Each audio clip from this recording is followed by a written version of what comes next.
Assalamualaikum warahmatullahi wabarakatuh. Perkenalkan, saya Putra Liviasa Ani dengan NIM 23000363114. Di sini saya akan mempresentasikan hasil proposal saya yang berjudul analisis faktor-faktor yang berhubungan dengan risiko postpartum depression pada ibu nifas di Rumah Sakit Nur Hidayah Bantul. Yang pertama di sini ada latar belakang. Postpartum depression merupakan masalah kesehatan mental yang cukup sering dialami ibu setelah melahirkan. Kondisi ini tidak hanya berdampak pada kesehatan ibu, tetapi juga pada bayi dan keluarga.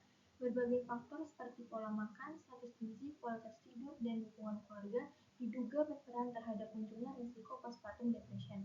Oleh karena itu, penelitian ini dilakukan untuk menganalisis hubungan faktor-faktor tersebut pada ibu nifas di Rumah Sakit Nur Hidayah Bantul. Selanjutnya ada pertanyaan penelitian. Yang pertama, pola makan dengan resiko postpartum depression pada ibu nifas. Yang kedua, status gizi dengan resiko postpartum depression pada ibu nifas. Yang ketiga, kualitas tidur dengan resiko postpartum depression pada ibu nifas. Yang keempat, dukungan keluarga dengan resiko postpartum depression pada ibu nifas. Yang terakhir, faktor manakah yang paling dominan berhubungan dengan resiko postpartum depression pada ibu nifas di Rumah Sakit Nur Hidayah Bantul. Selanjutnya ada tujuan penelitian. Yang pertama ada tujuan umum, menganalisis faktor-faktor yang berhubungan dengan resiko postpartum depression pada ibu nifas di Rumah Sakit Nur Hidayah Bantul. Yang kedua ada tujuan khusus, menganalisis hubungan pola makan dengan resiko postpartum depression, menganalisis hubungan status gizi dengan resiko postpartum depression, menganalisis hubungan kualitas tidur dengan resiko postpartum depression, menganalisis hubungan dukungan keluarga dengan resiko postpartum depression, dan terakhir menganalisis faktor yang paling dominan berhubungan dengan resiko postpartum depression. Selanjutnya ada kerangka teori. Pada penelitian ini, kerangka teori menjelaskan bahwa postpartum depression dipengaruhi oleh berbagai faktor, yaitu faktor biologis, fisiologis, dan sosial. Dari faktor biologis, penelitian ini memfokuskan pada pola makan dan status gizi, karena keduanya berperan dan pemenuhan kebutuhan nutrisi dan proses pemulihan ibu setelah melahirkan. Dari faktor psikologis, penelitian mengkaji kualitas tidur karena gangguan tidur dapat meningkatkan resiko terjadinya depresi. Sedangkan dari faktor sosial, penelitian memfokuskan pada dukungan keluarga karena dukungan emosional maupun instrumental dari keluarga dapat membantu ibu beradaptasi pada masa nifas. Berdasarkan teori tersebut, keempat faktor tersebut diduga berhubungan dengan resiko postpartum depression. Selanjutnya di sini ada konsep yang dimana terdapat 4 variabel independen, yaitu pola makan, status gizi, kualitas tidur, dan dukungan keluarga yang berkaitan dengan variabel dependen, yaitu resiko postpartum depression pada ibu nifas. Kemudian ada hipotesis. Di sini hipotesis pertama, ada hubungan pola makan dengan resiko postpartum depression. H2, ada hubungan gizi dengan resiko postpartum depression. H3, ada hubungan kualitas tidur dengan resiko postpartum depression. H4, ada hubungan dukungan keluarga dengan resiko postpartum depression. Selanjutnya ada desain dan setting penelitian. Jenis penelitiannya kuantitatif, desainnya analitik observasional, pendekatannya itu cross-sectional, lokasinya di Rumah Sakit Nur Hidayah Bantul, waktu penelitiannya bulan September hingga November 2020. Selanjutnya ada populasi dan sampel. Populasi targetnya 10.000 nifas di Rumah Sakit Nur Hidayah Bantul. Kriteria inklusinya, ibu nifas di Rumah Sakit Nur Hidayah Bantul bersedia menjadi responden dan mengisi kuesioner lengkap. Kriteria eksklusinya mengundurkan diri dan kuesioner tidak lengkap. Teknik pengambilan sampelnya consecutive sampling.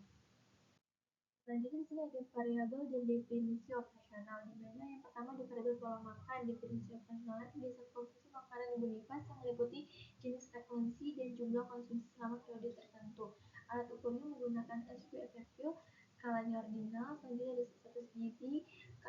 Definisi operasionalnya keadaan gizi ibu nifas berdasarkan IMT. Alat ukurnya menggunakan pengukuran BB dan TB atau IMT, skalanya ordinal. Selanjutnya kualitas tidur. Definisi operasionalnya kondisi tidur ibu nifas yang dinilai berdasarkan durasi gangguan tidur dan kualitas tidur selama 1 bulan terakhir. Alat ukurnya menggunakan PSQI dan skalanya ordinal.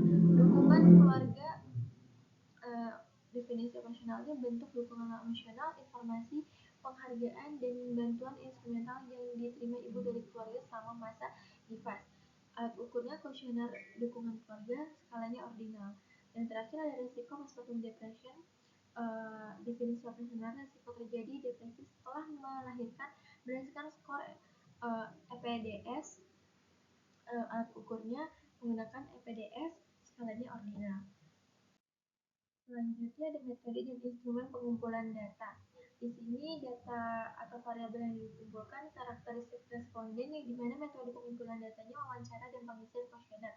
Instrumen atau alat dan bahannya itu lembar identitas responden. Selanjutnya ada pola makan, metode pengumpulan datanya pengisian kuesioner. Instrumen atau alat dan bahannya SQFFQ. Selanjutnya ada status gizi, metode pengumpulan datanya pengukuran antropometri. Instrumen atau alat dan bahannya timbangan digital, microvoice atau stadiometer atau kalkulasi IMT. Selanjutnya ada kualitas tidur, metode pengumpulan data dan pengisian kuesioner. Instrumen alat dan bahannya pakai PSQI. Selanjutnya ada dukungan keluarga, metode pengumpulannya pengisian kuesioner, instrumennya menggunakan kuesioner dukungan keluarga. Dan terakhir ada resiko postpartum depression, metode pengumpulan datanya pengisian kuesioner, dan instrumen atau alat dan bahannya menggunakan EPDS. Selanjutnya di sini ada rencana analisis data, yang dimana menggunakan analisis univariat dengan distribusi frekuensi, presentasi, mean atau median, dan standar deviasi. Kemudian ada analisis bivariat menggunakan uji chi-square dan alternatif Fisher-Exact test apabila syarat tidak terpenuhi. Terakhir ada analisis multivariat menggunakan regresi logistik ganda. Sekian presentasi dari saya. Mohon maaf bila ada kekurangan pada presentasi. Wabillahi taufiq wal hidayah. Wassalamualaikum warahmatullahi wabarakatuh.